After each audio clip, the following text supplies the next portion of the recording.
Sekarang nyatanya ada bumi berarti menang Tuhan yang ingin menciptakan bumi. Yang ingin menolak bumi berarti gagal jadi apa? Tuhan.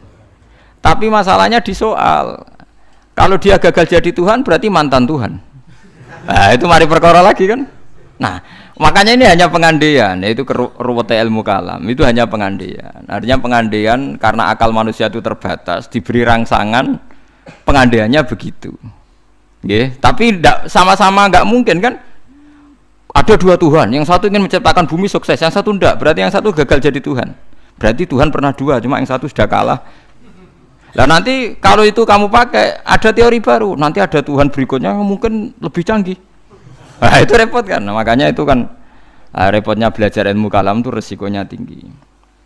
Lah sampean tak warai, rausah belajar tauhid sing ruwet ngoten, tak warai nganggo model Quran. Dan ini mudah sekali, siapapun bisa.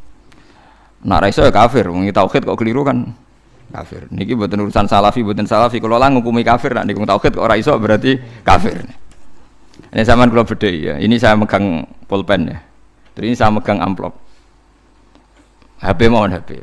Kan enggak ada suaranya nanti kalian. Ini pulpen ya, wujud. Mboten niku ruwono, ini pulpen wujud. Ini HP wujud ruwono. Terus ini saya benturkan. Suara ini wujud apa enggak? Wujud.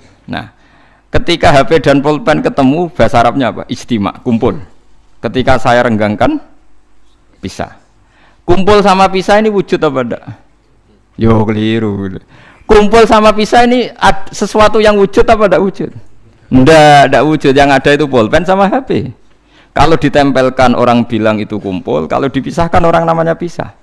Sekarang kumpul sama pisah itu ada ainnya enggak? Ada fisiknya enggak? Enggak, itu disebut amrun i'tibariyun. Seperti saya ini punya bapak namanya Kiai Nur Salim. Kiai Nur Salim punya bapak namanya Mbah Nur Sam misalnya. Itu juga tidak wujud.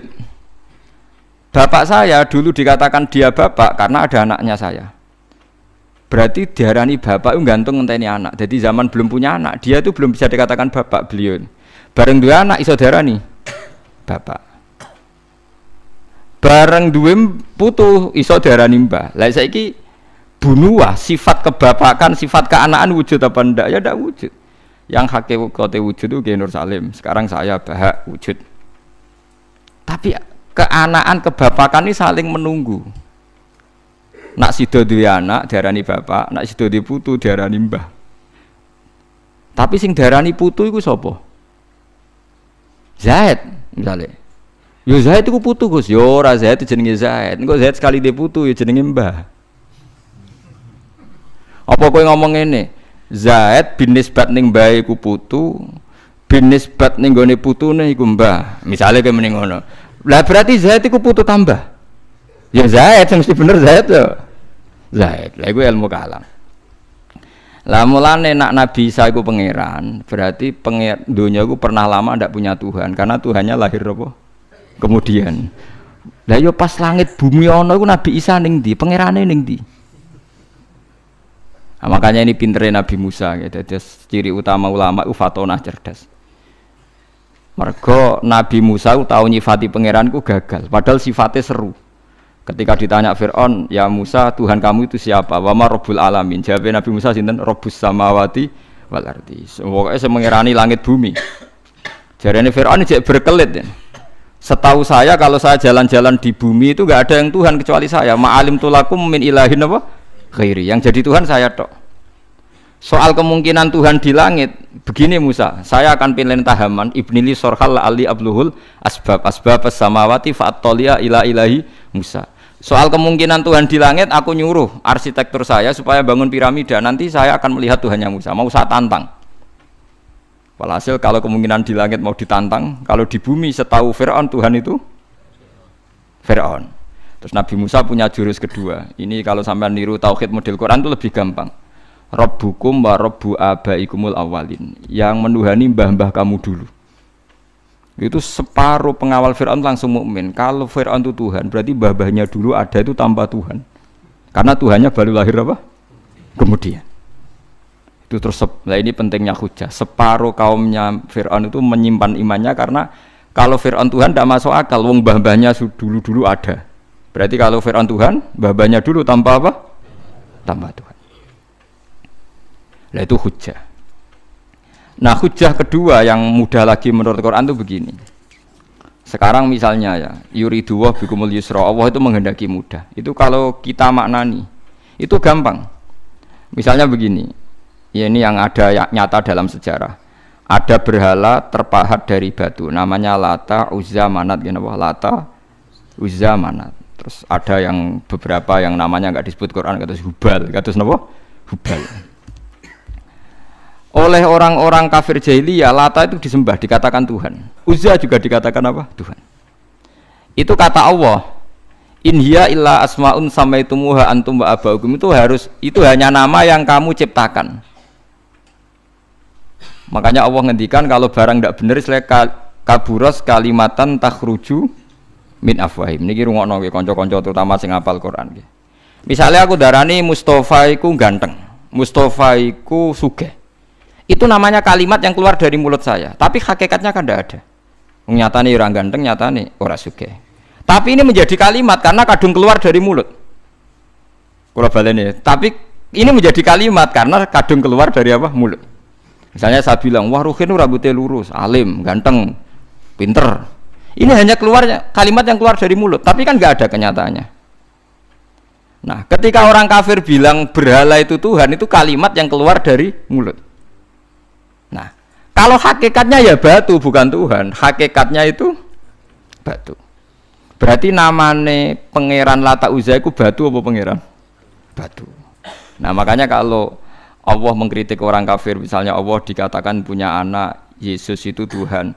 Ngendikane Allah napa kaburas kalimatan takhruju min afwahim. Sungguh kalimat itu satu kalimat yang salah, tapi yang kadung keluar dari mulut mereka. Jadi nomor dua, ada kalimat yang memang benar. Seperti saya mengatakan 1 ditambah 1 2, 2 tambah 2 4. Lah itu baru hak karena nyata. Mbok dikatakan apa enggak dikatakan ya tetap 2 ditambah 2 4. Sama dengan la ilaha illallah. Jadi la ilaha illallah itu sudah wujud sebelum sedunia ngakui la ilaha illallah itu sudah ada apa belum? Kalau bedai. Sebelum ada orang Islam di seluruh dunia, Allah satu itu sudah wujud belum? Sudah. Kenyataan ini sudah ada belum? Sudah. Lah berhubung sudah kadung ada, kita hanya menyaksikan asyhadu, saya bersaksi, a'lamu, saya tahu. Karena sudah ada, makanya disebut fa'lam annahu la ilaha illallah. Wong sudah ada, kita tinggal tahu, tinggal bersaksi. Nah, kalau yang tidak ada itu mbok dikatakan pun tetap tidak ada, itu hanya jadi kalimat yang keluar dari mulut, wong barangnya tidak ada. Itu disebut apa? Kaburas kalimatan takhruju min afwahim. Iyaquluna illa kadziba. Jadi kalimatnya itu ada, tapi fakta yang ditunjuk kalimat itu tidak ada. Faham ya lah. Mulanya ciri utama agama itu kul ja'al haqqu wa zahaqal batil. Barang hak itu pasti ada, yaitu Allah. Barang batil ya pasti tidak ada. Pangeran telu itu tidak ada. Watu jadi pangeran ku ora ono. Santet ngasari ndadekno aku mati ku ora ono. Mulane kula nek santet wong ora tau ndonga tolak santet. Wong cara kula santet mboten enten. Nah, percaya jajal kok sing mati ra kowe, paham gitu. Dini gitu. Memang enggak ada. Lho soal misalnya tapi wonten Gusti yang mati ana dome ning wetenge ngene. Ya sing ana dom. Iku jenenge ora santet biasa wedok. Lah nek mati kena santet itu biasa kepelides truk ya mati. Kena virus. Cara kula dipanteni santet itu malah lambat, kadang 3 dina lagi mati. Cas pleng truk. Cas pleng meneh pesawat. Jadi niku sing paling angel ning gone bab tauhid. Sebenarnya tauhid itu gampang, mboten jelimet. Makanya Allah melatih kita yuridu wa bikumul yusra. Andekan manusia seluruh dunia dipoling untuk melihat Lata dan Uzza, itu apa? Enggak usah ada orang Islam, enggak ada orang kafir, enggak usah intervensi, pasti mereka jawab itu batu. Andekan Isa Yesus itu dipampang di dunia, orang poling, orang Islam kafir, enggak ada intervensi, pasti akan bilang itu manusia. Paham ya? Tapi lewat rekayasa dicitrakan itu Tuhan. Lata Uzza dicitrakan itu Tuhan. Nah, itu disebut wa makaru wa makarawa. Jadi dimakru, dia didesain sedemikian rupa.